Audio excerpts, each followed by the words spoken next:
Orientation isn't locked. That's silliness. Come on now. Is it really going to make me do a video like that? That isn't right. That isn't what I wanted. That's not the goofballness. Good morning. Oh, come now. Wonderful to see you, everybody. Howdy. I'm going to get a little more presentable. Yes, here I am at a wonderful location near East Peoria. Hey, Kikya. Good morning. Glad to be back in the great state of Illinois. What is up, honks? Good to see you, man. Glad you guys could show. Looks like we're getting some more folk. Yes, Mr. Nicktown, I am returned. I am home, and I enjoy that fact. I'm not actually at my home now. Oh, man, I'm sorry to hear that about Feather. Yeah, imagine she would get pretty busy. Oh, goodness. Yep, excuse me, just off the screen for a minute. Yeah, man, me too. I miss being around this time. It's much better. So I just spent, hey, Bisky, glad to catch you. I just spent the last like half hour trying to make my laptop do the stream out here. Sometimes I have technical issues trying to work through things, but I'm trying to get some new stuff set up. Good morning, sir. Thank you. I'm glad I'm finally back too. And no worries. As much as some of the people in the Bears like to joke about you not having a wrench, you will have a wrench in this stream. You that is yours. You are here to wrench, but so is everybody else. So it's not quite the same. So I was trying to add having a microphone and a separate webcam into the stream. I can access that scheduled stream from the phone, but not from the laptop. So go figure that one, right? And I think I'm in the reverse today, but you know what? I don't even care. Because I know I have like a gazillion and one audio problems whenever I do it in reverse here, so I thought just maybe I'd have it right today. I'm adjusting the tripod till I get a good shot for y'all. Not too much headroom. I know I did that one time with my wife, and then my wife, the video professional, she's like, oh, I had to get rid of that, and multiple of you were like, thank God she fixed it. Dom lives inside the YouTube. Dom is YouTube. He was created by Susan Wojcicki. Actually, I don't know that Wojcicki had anything to do with the creation of YouTube. I think she's the CEO now, but I don't think she was the originator. That sounds a little concerning, Dom. That's a little disturbing at the same time. Water. Important. Gonna have some coffee before long here. So, got a few things to touch base on today. Not only is this I didn't get a description touched in the I didn't get a description of the episode in my description section. Somehow I screwed that up, but I'll have to add that later. Wanted to talk not only about the fact that I'm back here in Illinois, but how much I love America, how much I really enjoy being a citizen of this country.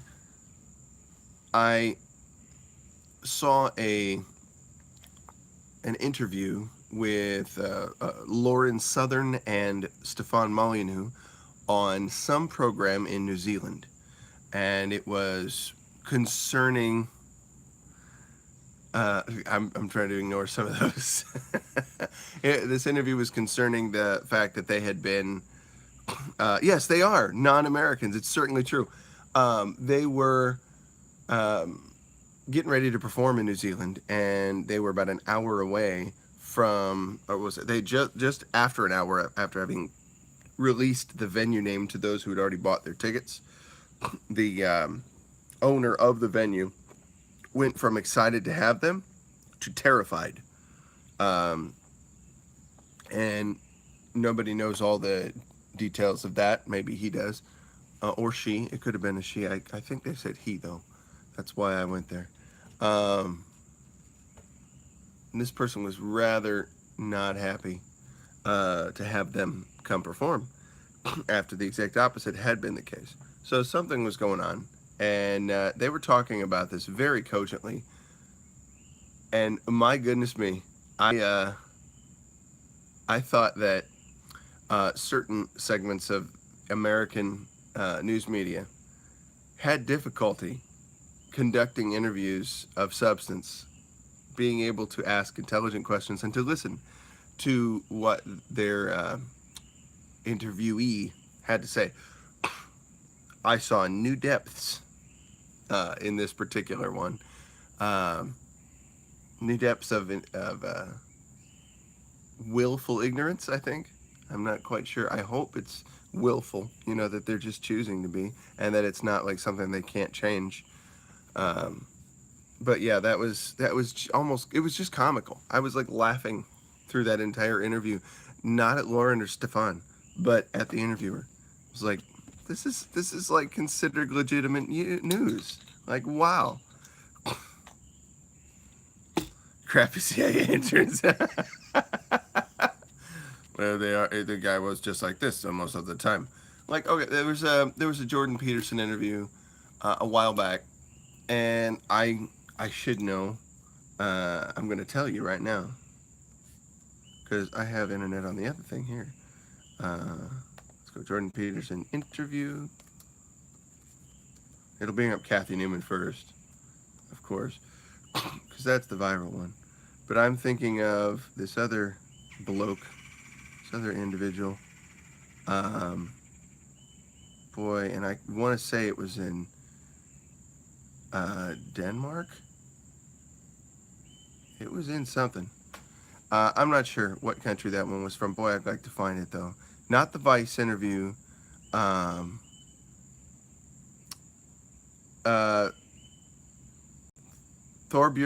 Thordarson. Thorbjørn Thordarson. That's a tough name to say. That's some skin. It's Iceland. Okay.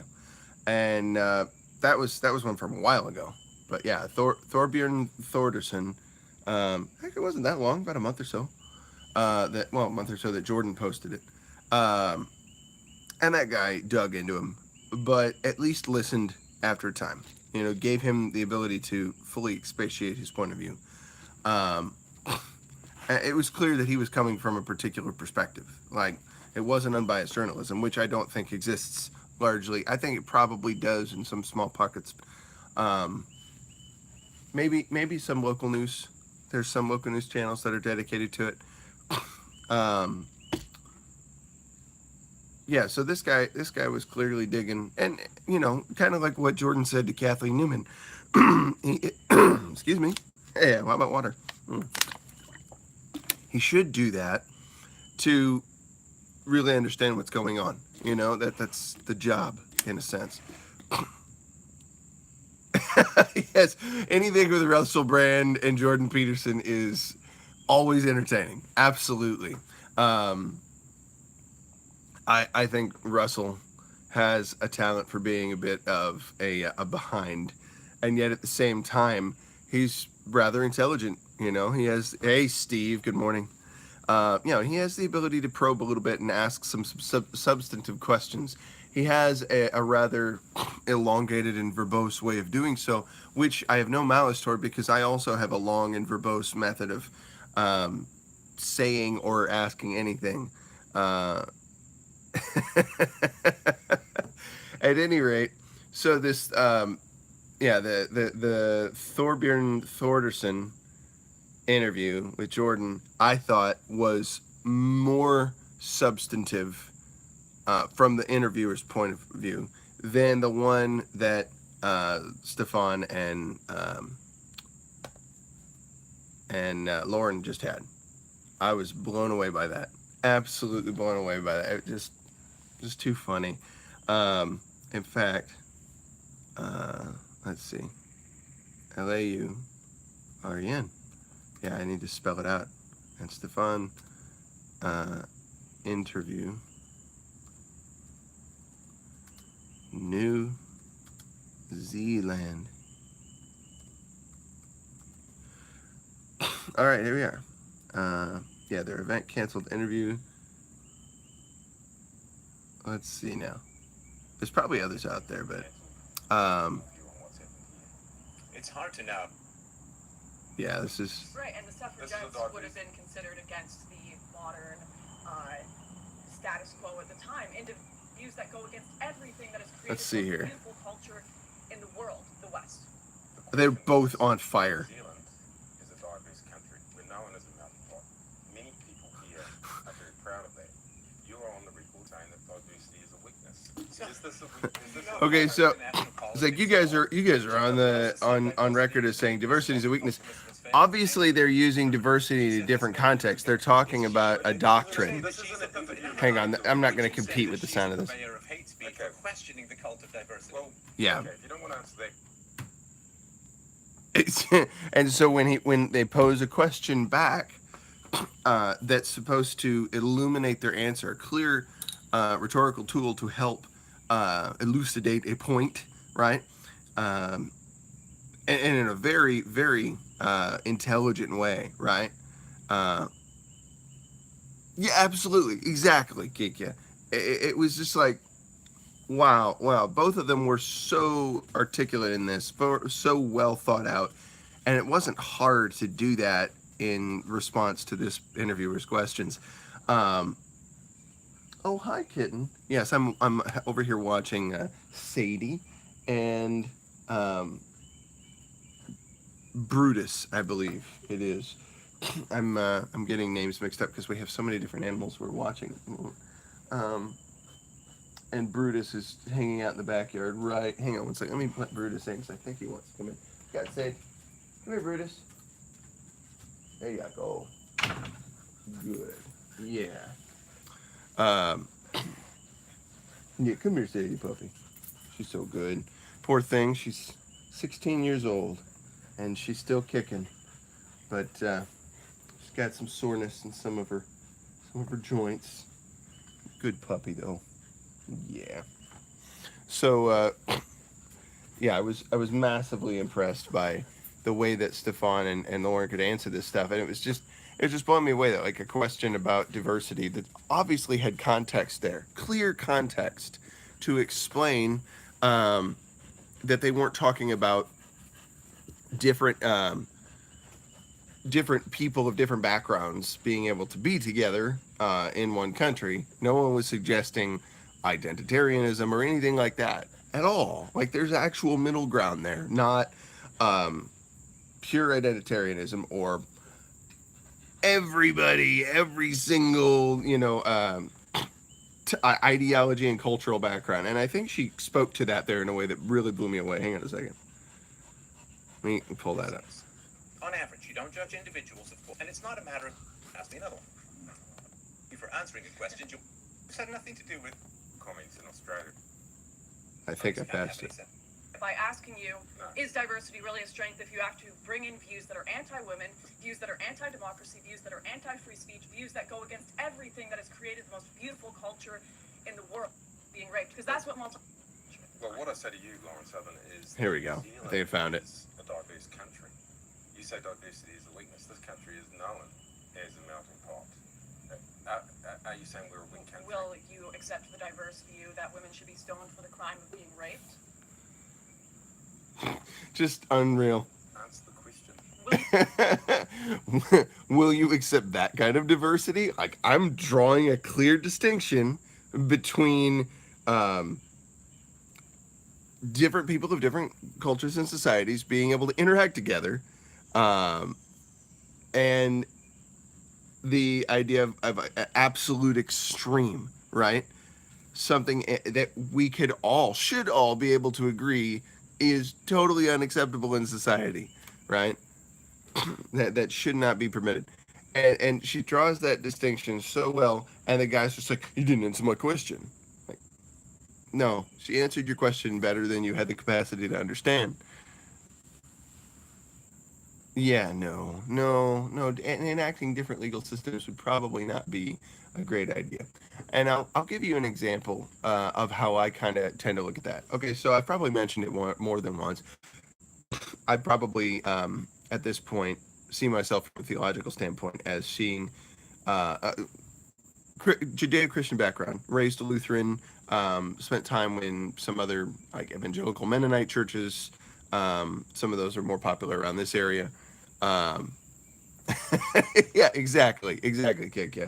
And Honky, I saw what you said. I'm gonna have to check that interview out as well. Um, so let me follow this thought here real quick to make sure I'm clear on it.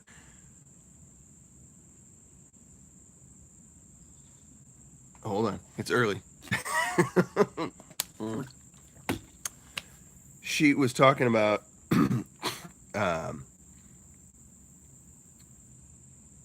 oh no, yeah, from my perspective. Okay, so I'm a biblical believing Christian in large part, yet I probably have some differences with the majority of traditional Christianity. And I was raised in traditional Christianity. I have great respect and appreciation for it because it brought me a foundation. I will be Mascafeing when I have coffee. I've got to go make some later on. I didn't make it. I was busy doing computer stuff, right? Because I care more about you guys getting a good stream than I do getting my wake-up juice. But I'll get there. Maybe that's part of it. Maybe I have to think of taking care of myself. Kind of like put the mask on yourself before that of your child when you're in the airplane, right? Thank you, Steve. I appreciate that, everybody. So being raised in that background and now having some distinct differences, like for example, there are instructions, right? Not necessarily just commands, but instructions, right? And they are commands, right? I'm not gonna really draw that distinction too much. Hey, Slarty Bart Fast. Yeah, I agree. I've seen you before. I've seen you around, and welcome to Mod Life. You now have a wrench. Thanks for checking us out. I really appreciate that. Always glad to have more people hang. So I look at the Old Testament, right, and like the Torah, as being instructions from God to the people on how to live, right?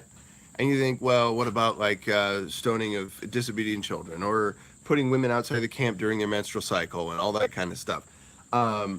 There's so many of those instructions that had a deeper purpose than we tend to recognize from our Western culture, being so far removed from an agrarian society. Commie talk hour.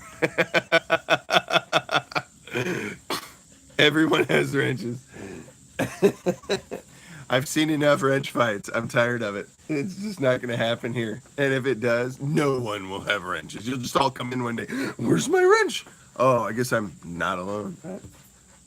No, this is dictatorship. That's all it is. Come here, Sadie puppy. Come here. I'm talking, and you can come over here. You're such a good dog. You are.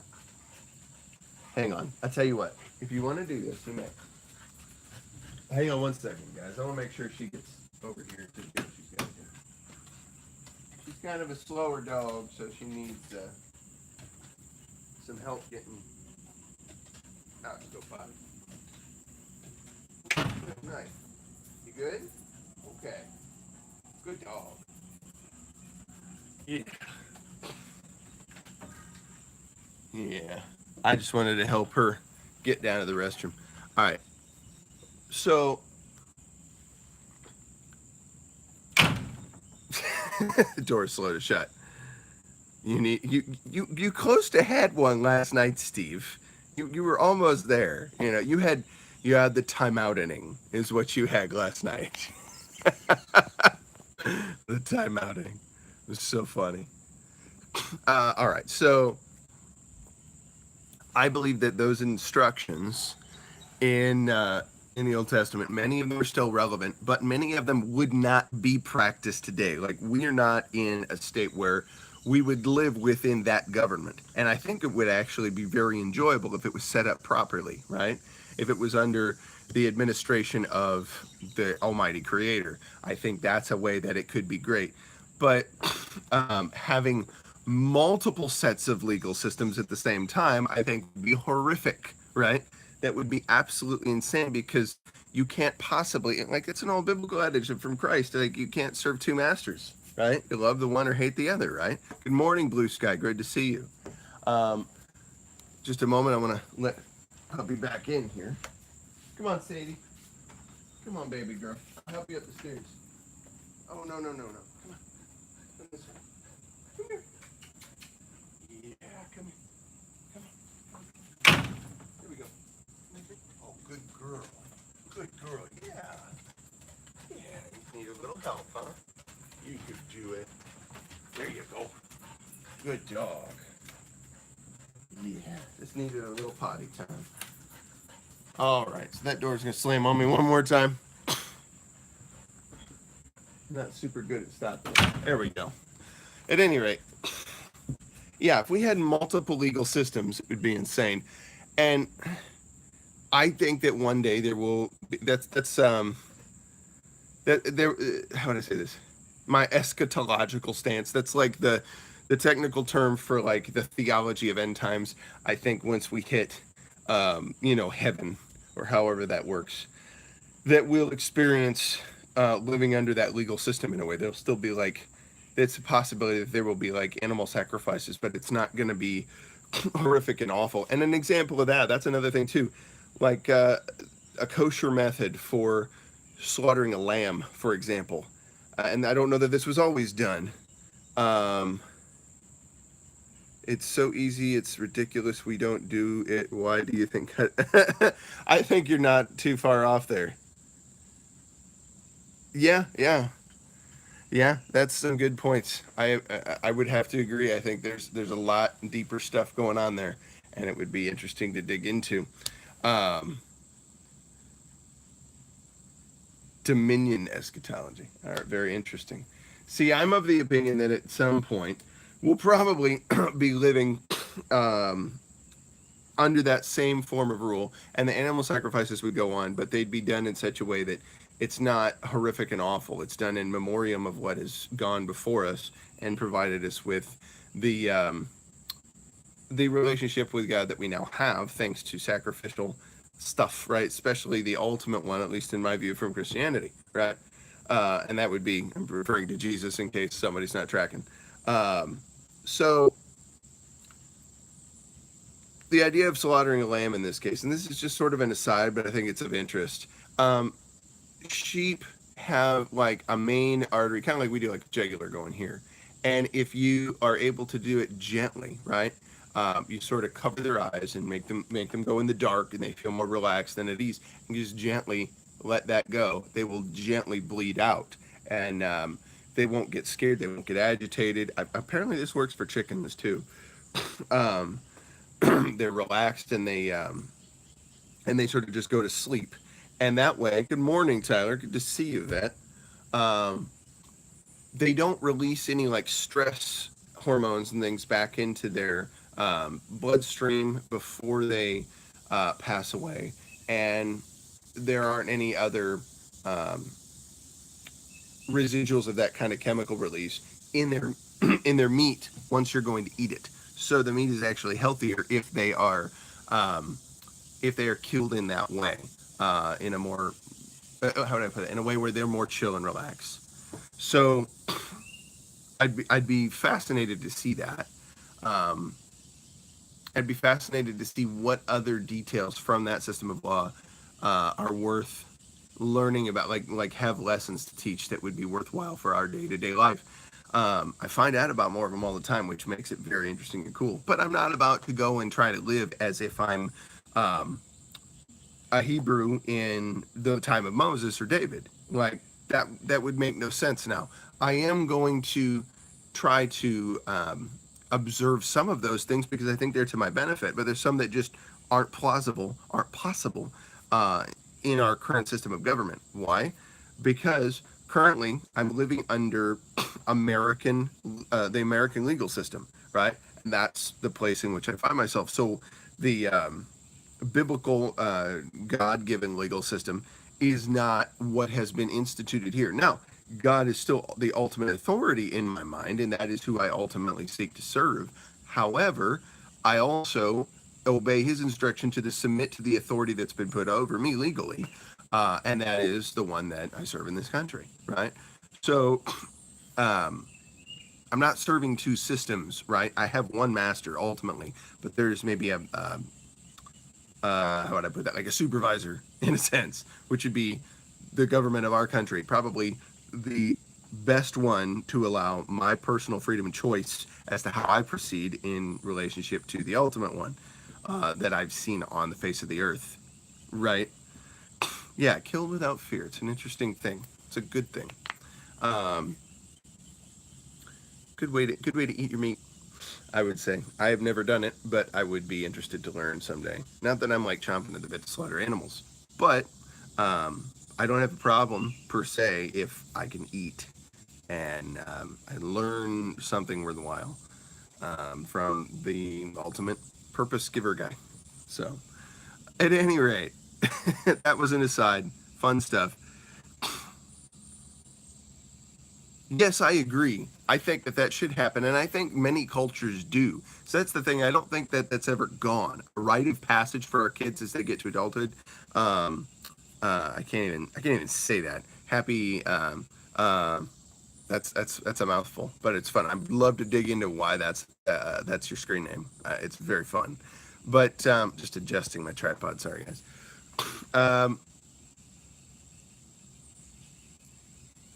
Hang on a second. Just trying to collect thought. Yeah, I'd love to dig into more of that when I have a time. It'd be interesting.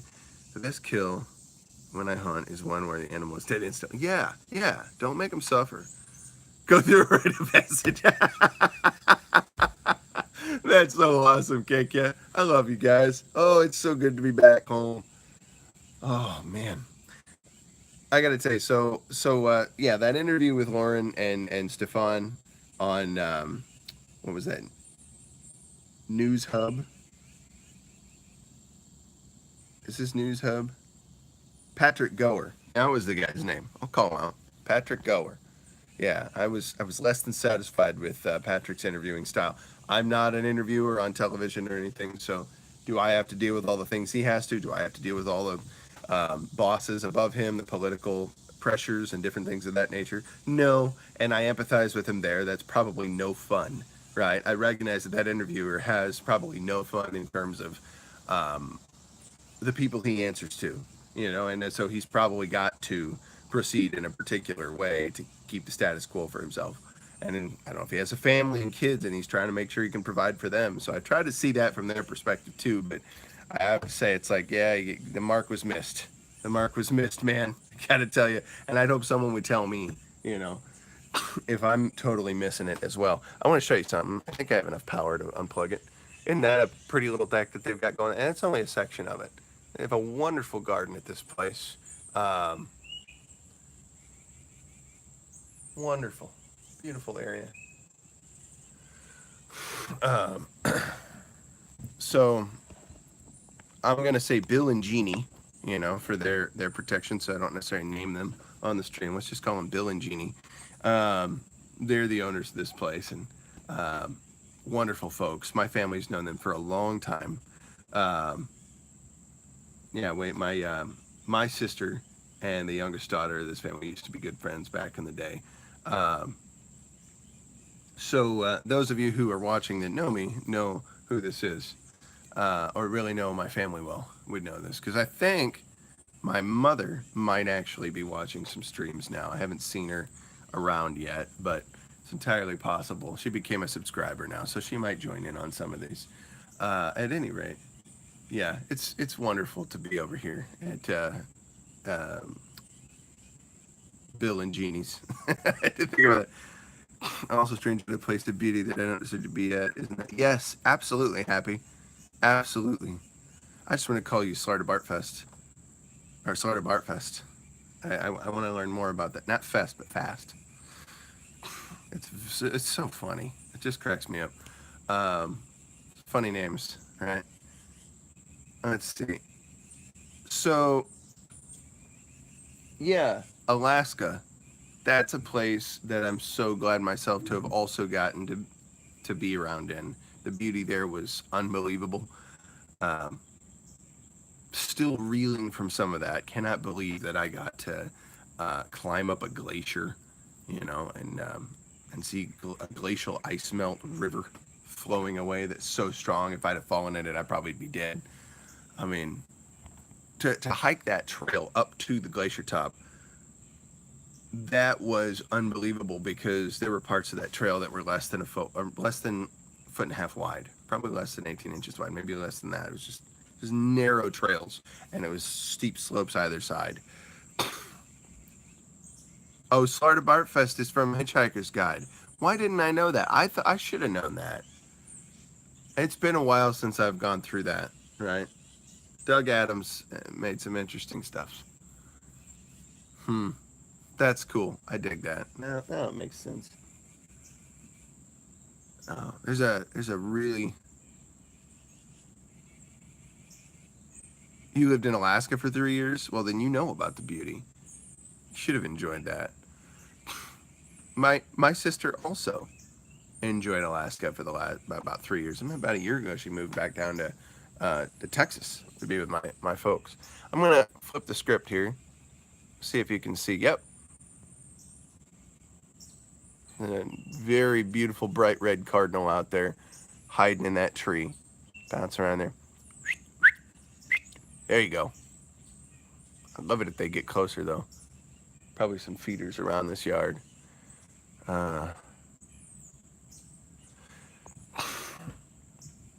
Let's see here. Yeah, the Tanana River. That would not be good. I would want to pass on that. That sounds unpleasant. Oh, Kodiak, you said hi earlier and I didn't say hi to you. I'm sorry, man.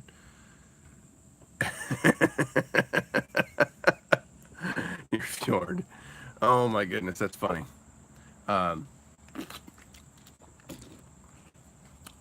my goodness. Yeah, it was unbelievable up there.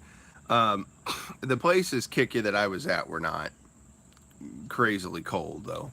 Like when we got to Fairbanks, it was probably in the 70s or probably 80s or 90s. That most of the first week we were there was 80s or 90s. Insane.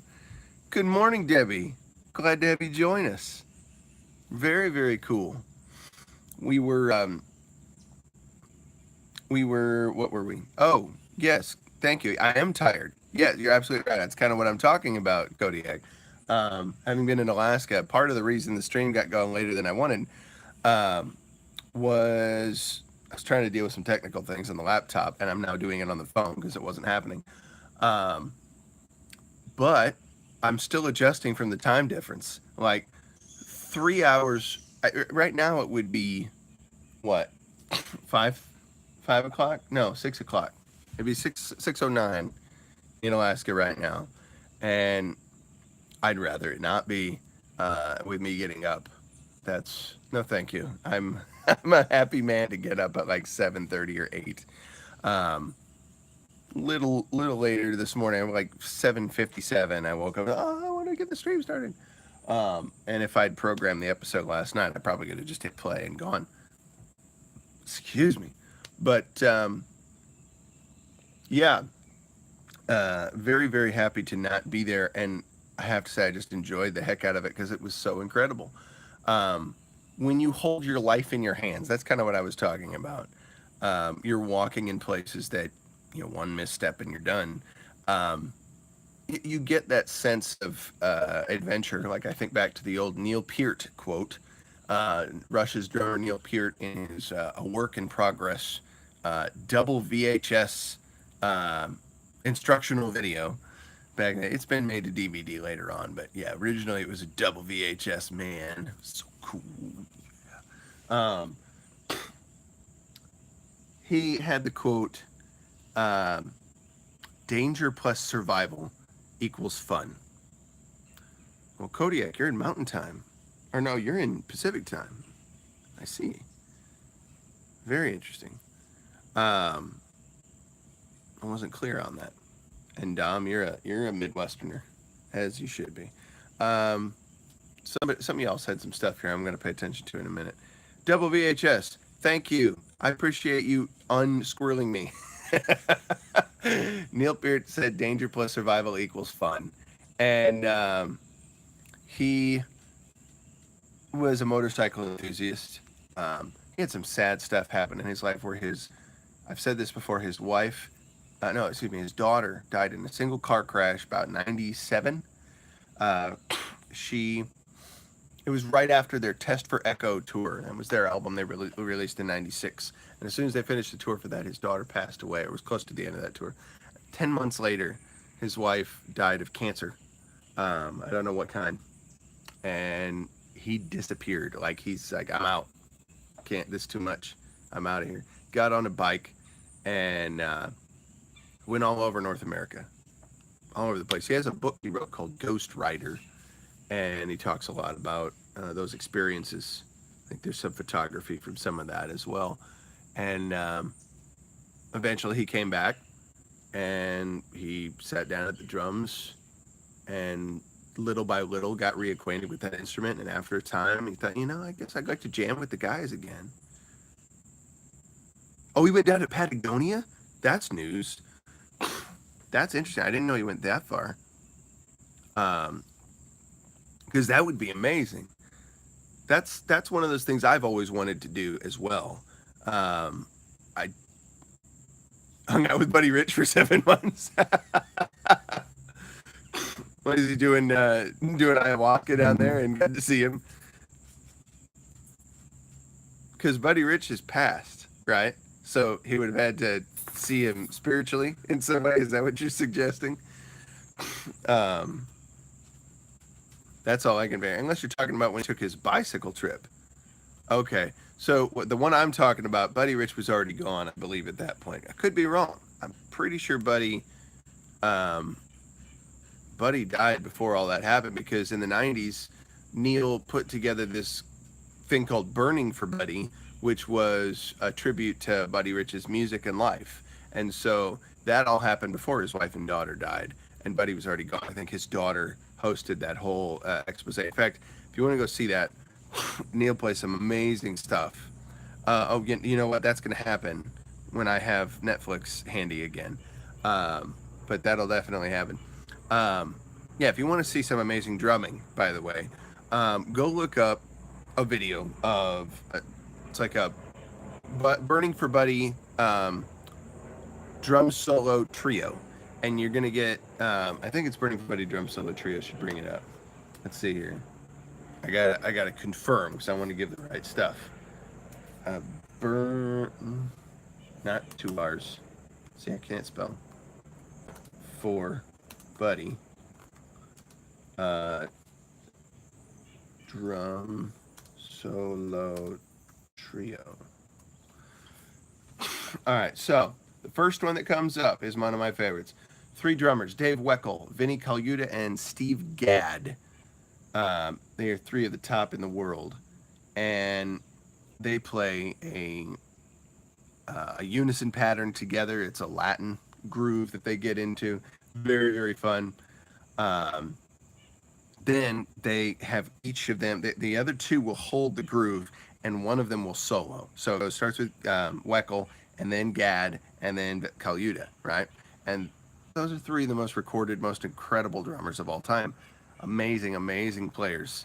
And they've busted their behinds in their careers. They're just high level, high caliber musicians. And to listen to them is amazing. But Gadd, I think, smokes them through the whole thing because his solos are deceptively simple, right? He just plays things that are more emotionally charged. Don't get me wrong. I'm not diminishing Weckl or Colaiuta in any way, shape, or form. They're amazing. But some of their licks are like obviously complex and difficult. And there's a couple of moments where Gadd could be that way too. But Gadd's style, I think, I don't know, it just draws me in more. He can do little things and do stuff with those little things that you wouldn't expect. So you would enjoy this trio. Dave Weckl, Vinny Colaiuta, that's Colaiuta, and then Steve Gadd, that's double D, Gadd. Yeah. And Gadd played for King more than one occasion, right? So he gets that. He very much gets that. And I think the other guys do too. but it's a drum solo trio. You know, it's kind of time to unleash. You know, that's an appropriate time. Being a drummer, I played in many bands where I'm asked to not overplay, right? And I've learned to instinctively not overplay over the years. There are times where I might want to throw in a little bit. My version of not overplaying might still not be somebody else's. They might think even less, you know, and I'll get that. But I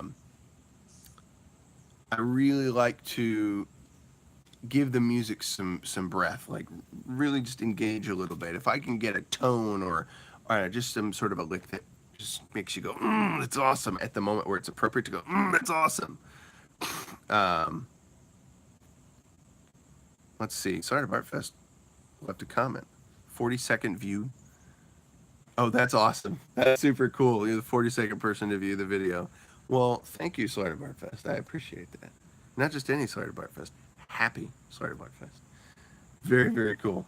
That's the first time I've gotten a comment on a video, not a chat, a comment on it while I'm still streaming. Sounds different. Yeah, drummers, check them out.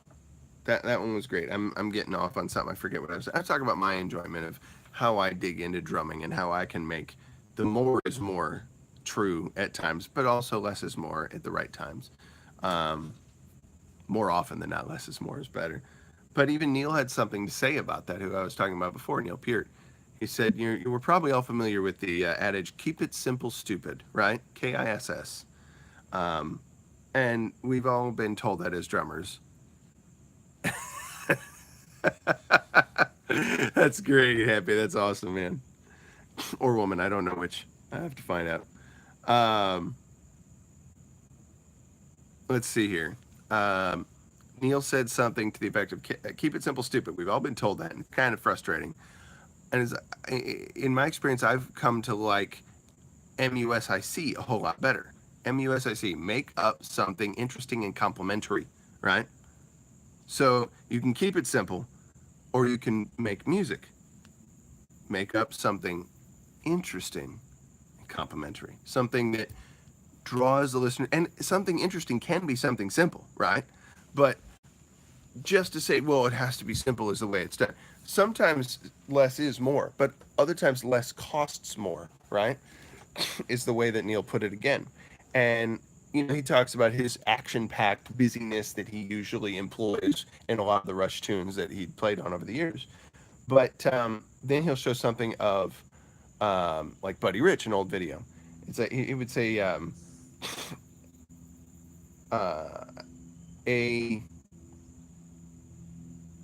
good drummer can take something easy and make it look complex. A master can take something complex and make it look simple, right? Because in truth, if you're going to be playing really simple stuff that's awesome, you understand it at tons of different subtle levels of detail, right? So 25 years or so I've been playing drums. I understand things about the very first rudiment that I learned, the paradiddle, right? And that's a sticking, it goes like this. And I'm a little backwards, so it'll look weird for you. But right, left, right, right, left, right, left, left. Okay? Right, left, right, right, left, right, left, left. It's just a simple sticking pattern. And it has two alternate strokes, right? Single strokes, and then a double stroke, and then the same in reverse. Two alternating strokes and two double strokes on the left hand. So you get it from both sides. Very simple little rudiment. I understand that rudiment a lot more in depth than I did when I first learned it about 25 years ago. I've learned how to integrate it into all sorts of different things that I do, how to get weird sounds out of that rudiment or slight variations on it, right? Yeah, the way I approach a paradiddle now is so much more complex than it was when I first learned it. But it's still simple. There's nothing really complicated about it. It's just that it takes time to get a mastery over it. And I would not say that I have a mastery over it. But I probably have much more control over how I use it than I did 25 years ago. Shoot, than I did a year ago.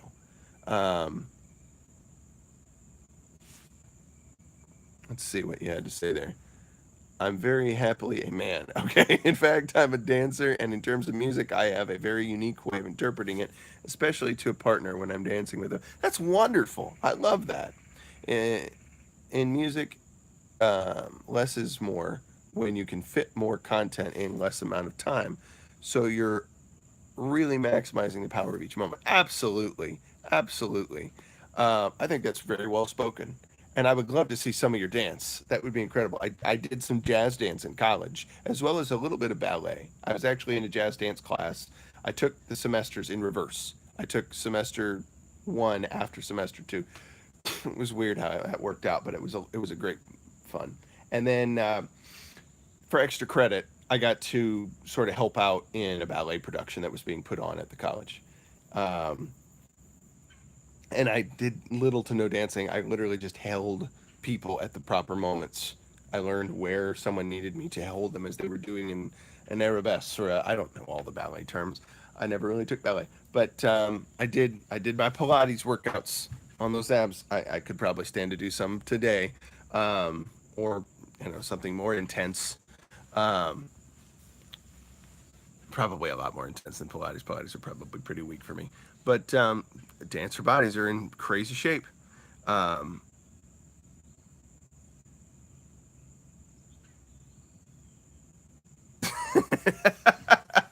we normal humans have the ability to. I was just reading your comment there. We normal humans have the ability to move forward in time and to look back, but we can't move back and look forward. Um, Nor are we capable of sideways movements or diagonal movements through time. At least not that we know of currently, not as a common capability of the average human being that they exercise regularly. But it's an interesting thing to consider. And if you're a fan of books like Hitchhiker's Guide, then you probably would enjoy thinking on thoughts like that. But when I play music, those are times where I feel like I start to delve into those things that I'm not yet capable of, right? Um, I feel like I begin to touch eternity a little bit, just a hair. When I'm in a moment of a drum solo, and I begin enjoying a melody or playing a variation of a melody, building the intensity of it, things like that, I'm able to communicate emotion to people, right? That's the more, I think, practical aspect of it. I'm able to communicate something of major value to somebody. At least it's of major value to me. And I hope that even if they don't recognize value to them in that moment, that perhaps down the line they'll be able to. And having intaken a little bit of what I've done to take it in with their senses, to really experience it to some degree, now their brain might be sparked to have neurons flowing in paths that they didn't previously, and maybe they can perceive situations a little more fully that they encounter with people. They can think of new ways to solve problems. They can find ways to communicate more deeply with the people in their lives. Maybe from just even a single moment in a performance that I do, or that I'm a part of. So yeah, boy, we got on a different track. But it's a lot easier for me to think and focus on this stuff now that I'm home. For those of you that are new here and don't know, I just spent the last couple weeks in Alaska for some Air Force National Guard training. I'm a chaplain assistant with them, so we got to do some cool stuff. There are certain new sounds that are emerging in modern music. They're coming out of synthwave style sounds where they are bending notes. So you can literally move through time. No, I hear what you're saying on that. I totally get that. As a drummer, I play with the idea of time a lot. Yeah, it is, Kika. It's very good. Yes, okay, great. Another Neil Peart example, right? This is my home base stuff here. So I wasn't expecting to talk about this, but it's so appropriate, and I am big drum bear, so drum stuff is relevant here. Neil Peart also talked about how he previously had played what they call matched grip, right? Where it's the flat side of the thumbs of the hand are on top, right? You're holding the sticks generally the same way, right? He decided after about 30 years of working with that band to go take lessons, right, for the first time. He went and studied with an old jazz drummer named Fred Gruber, right? And Fred taught him to go back to traditional grip. I'm not flipping people off. This is how you hold the sticks. I have one somewhere inside. So the stick rests in between your thumb and your first finger. Your first finger wraps down. The middle finger sticks out like this. And the ring finger is there, and it holds the stick between the first and second knuckle right in there. And then this one is underneath that one for support. So that's the motion, right? It's like a doorknob. And again, it's not flipping off. It's just the motion of holding traditional grip. And it's like a whip motion you come down with, right? Whipping. So that's traditional grip, but you only do it with the left hand, right? And yes, that was my left hand because this is in reverse. At any rate, let's see here. So he moved back to that style for the first time in like 30 years. And he was concerned about that at first, but Fred told him it's all the same. It's all right. And it's just what you practice with. And there's something that you'll get out of this. It's worthwhile. Give it a try. So he's trying this, and it helps him think of his strokes. That's what we call it when you throw the stick down from the up position down to hitting the drum, a stroke, right? Thinking of his strokes instead of like a golf swing where it goes like all the way through the head in your mind visually to get that nice loud sound. Now you're thinking of it in a circular motion, right? In an elliptical kind of motion where the head making contact with the drum head or the cymbal surface is just the bottom of that elliptical motion, right? And he talked about how drumming was now in his mind a lot more like dancing because so much of your activity happens in the air above the drums and cymbals, right? So drummers are, in a sense, full body dancers as well. They're so much involved in that, except they usually sit for most of it, unless they're, a auxiliary percussionist, and they're doing all that kind of stuff. They're standing up, walking around. Most of us drummers are sitting throughout our shows, and I'm a fan of that. Someone's calling. I need to find out what's going on here. Hang on a second. I bet you it's a telemarketer or something like that. That would make more sense to me. Let's see what's going on here.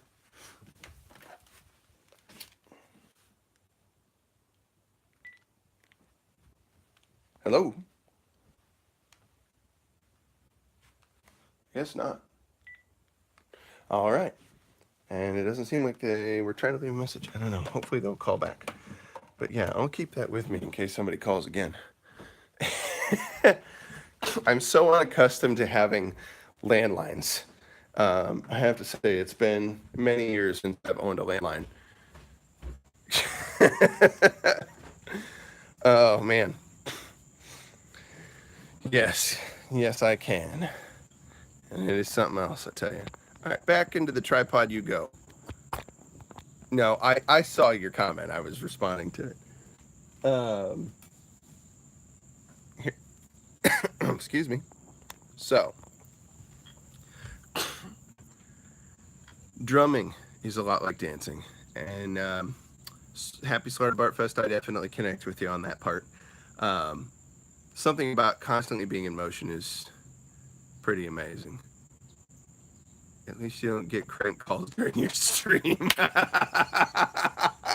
Oh, for those of you that didn't tune into Steve Pender's new modem testing for his streams last night, oh, there was a bit of comedy going on in that whole thing. Some infighting, so it seemed, but we bears enjoy having a good laugh. Yes, as have I, Steve. I've also been laughing about that. That was so hilarious. I don't know, is the video up in your channel?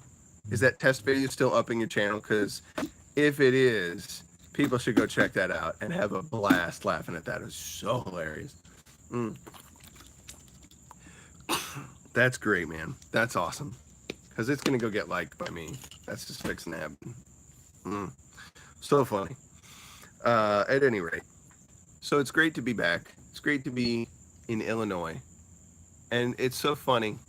Yeah, I'm transitioning now. As much as I enjoyed Alaska, as much as I liked to see amazing mountains, rushing rivers. Yeah, it's kind of cheesy to go alliteration there, but I don't care because it was incredible. See some great wildlife, some moose that we got to see. No bears, which I'm still trying to figure out. What the fudge, man? No bears. We passed all these huge flowing streams with gigantic 20 plus pound salmon swimming upstream doing their deal, and not a one bear coming out to eat. I mean, granted, I don't want to get nibbled on, but at least from a distance, like from the car, I would have loved to see one bear.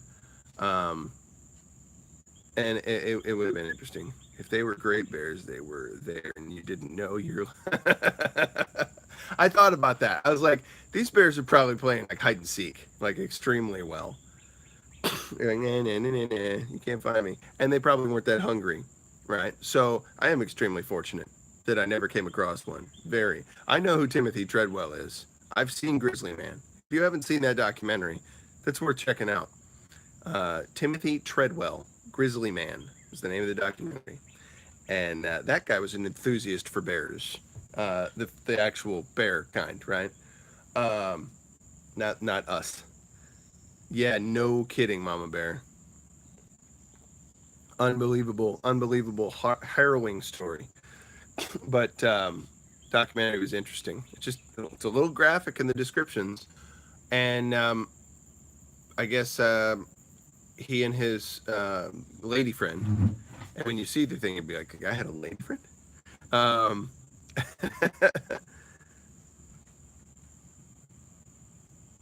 Yeah, it's true. It's true. That's a great point. That's a really great point. All right, so I'm just going to relate this one real quick for those of you that may not be familiar. Some of you already know, but it'll be here, for documentation. That the story's been shared. A brief synopsis. Timothy Treadwell, an enthusiast of grizzly bears, wanted to bring attention to the plight of grizzly bears, that they were often over poached and things of that nature, and he didn't know how to reduce that. And he'd go up into the wilderness of Alaska and he'd go hang with grizzly bears. And over the period of like 13 years, he got pretty well connected with a certain grouping of bears, some that he recognized year after year, and that seemed to recognize him. But he was getting close. He understood how to respect them to a degree, how to be up close like that, and then integrate with them where they usually left him alone. Of course, he had some close calls. Well, yes, Honky, and I'll get to that. That was the end. You're right. So he cultivated a pretty good relationship with a lot of different bears. I mean, he got close to a lot of them, and they were like pretty cool with him most of the time. But he had some moments that were like, hey, I got to make you back off. You think he was done, but he wasn't.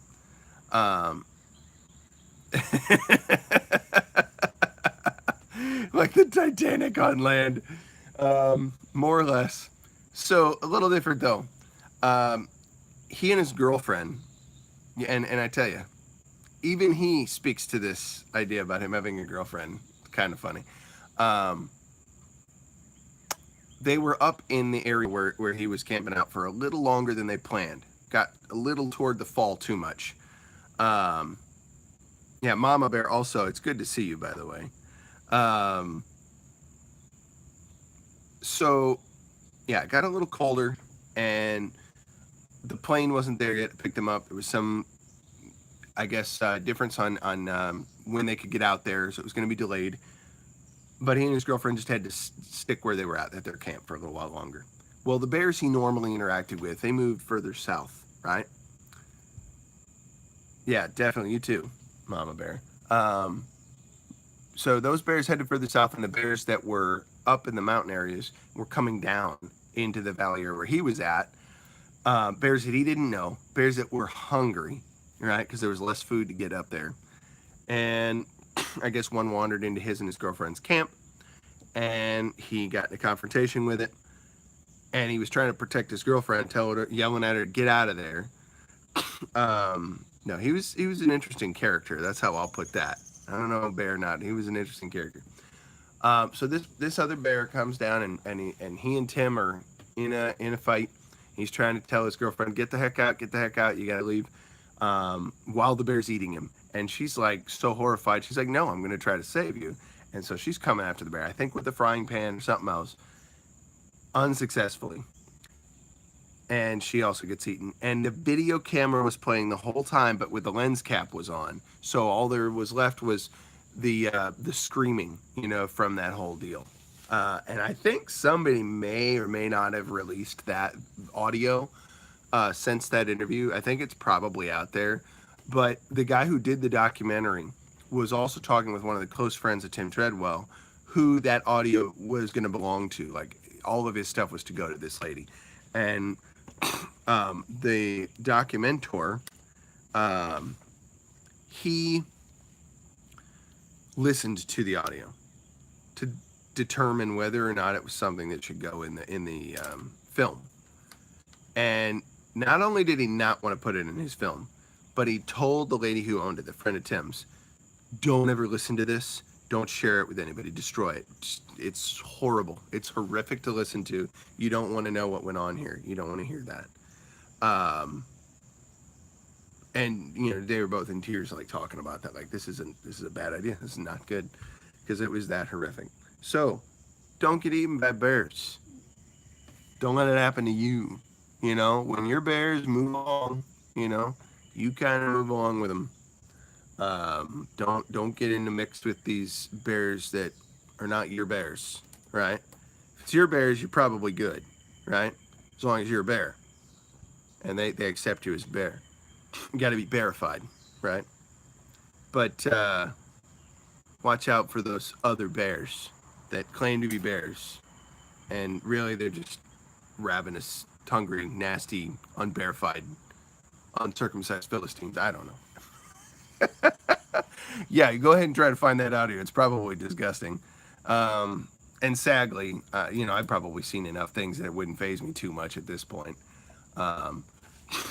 Not enough real things, you know, and thank God, you know, I never in my military experience have had to do anything that haunts me, and I'm grateful for that. I know plenty of people that have, you know, or have had harrowing things happen. Stuff happening, like injured friends and things of that nature. But yeah, I remember somebody putting an execution video in front of me, and it wasn't like the what is it, scimitar or guillotine. It was like the rusty knife things. You know, it's like, oh yeah, not good. Yes, that's what we call it, beautiful lady bear. Everybody, it's my beautiful wife, Peoria Dogs here, otherwise known as Beautiful Lady Bear. And that's when the bear community kind of accepts that your bear name is as such as you've asked. Like in my case, I'm Big Drum Bear, and Beautiful Lady, in your case, you're Beautiful Lady Bear, as most of us know you. Mama Bear is Mama Bear, right? We've got some other folks out here. Natalia is Brazilian Bear, right? Kika unverified herself. What was your bear name, Kik? Yeah, I was just curious. What did you used to go by in berries? Just kick your bear. Okay. Kick is still good, right? Because I don't want to mess with you if you're going to kick me, right? 1911 bear is always a good one. I'm a fan of that one. Thanks again, brother, for plugging me in your test stream last night. That was fun. Mr. Nicktown is I'm in a nearby bubble to the bears. Bears don't have the thumbs necessary for beekeeping. Yes, thanks for not kicking right now. Beautiful lady, by the way. Good morning. Hey, Bisky too. That's funny. Archetype obsessed beer. That's because you're cool, Steve. Beautiful lady bear, if you're in here, what have you been in here a while? That's what I was going to ask. Have you been watching, just lurking?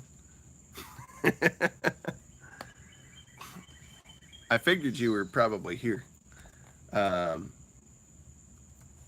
was going to say, are your phones all charged then? I should be able to give you a lady lurker bear, or lurker lady bear. I think I probably tried to give her a call before the stream this morning and did too early, because So embarrassed. I usually like to talk to my beautiful lady before I talk to all of you, because she's uh, she's prettier than most of you. I'm sorry, I'm biased. Um, if I lose subs over saying that, then so be it. But she's the only sub I'll ever need.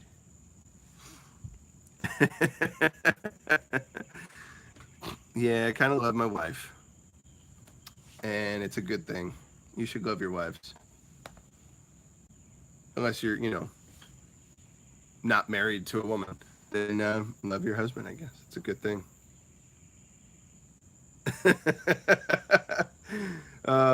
You see, dear lady, I took you over my bears, and that's what it gets me. I just wanted you to know that's how much I love you. Well, today's episode is a Bizarro World episode, because I've got this whole weird phone thing going on. So that's going to be a first for me, dealing with that. Oh, wow. Okay, so I'm turning on the chat just to see, to read it up here, because I hadn't done that the whole time. Let's see here. I wanted to see if the beautiful lady texted me again and I missed it. She's probably busy, though. She's probably taking care of some other business. I'm going to have to head home and make sure that our dogs have been fed. Got to get some stuff going here for the Sademeister. I'm going to take some good care of her. I figured you might be, dearest. Yeah, I also had technical difficulties this morning, so I empathize with you. Let's see here. I am probably going to have to get the guitar out for all y'all this week. Talk a little bit more about some music. And if I get the opportunity, I'll pull out some drums. I have 2 gigs this weekend. I'm going to try to stream both of those. Friday night, we'll be rocking out with the Ashley Bean Band. And it should be at Cruisin's here in Peoria. And we'll be putting on a good show. Then Saturday night, it'll be the Illinois State Fair down in Springfield, Illinois. And I'll be working with the Aristocrats again. And yes, we will definitely get some in the mood going on there. So that should be a good time. Absolutely. Okay, beautiful lady. I see that the dogs have been fed and out. That's good. So you've been home to take care of puppies, which is important. Why is this paused? Should not be. Yeah, let's not. There we go. Now everything's as it should be.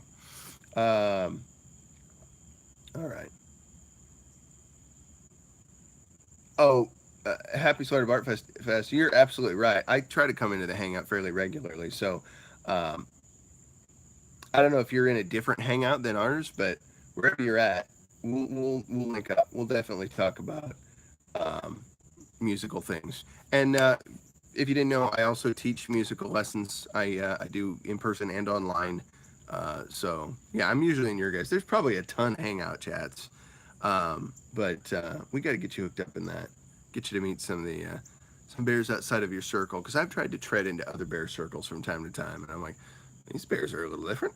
It's kind of unique, But tread slowly, otherwise they might eat you. Got to be careful. Well, guys, it's been a little over an hour. I don't want to go too long. Though my drum set this week, where I can have that on the stream at the house and get a little hot for teacher for mayor, and others have been begging for it. That's got to happen. Get the hot for teacher solo going on. Very cool. You guys have a great day. Engage your mind, engage your body, engage your heart. Seek to serve the ultimate purpose. That's what it's all about from my end. Love you, bears. Glad to be home. You know it. Working man will happen too. Honky. Got it in right at the end. Later, Bisky. Later, everybody. Oh, and Boulder. I know Boulder's not here right now, but I need to tell him thank you for buying a shirt, because Boulder rocks. I already did, but I'll tell him again. Boulder bought a shirt, so I'm super grateful for that. Couple more days on the shirts. Post the links for it. Love you, bears. Talk to you soon.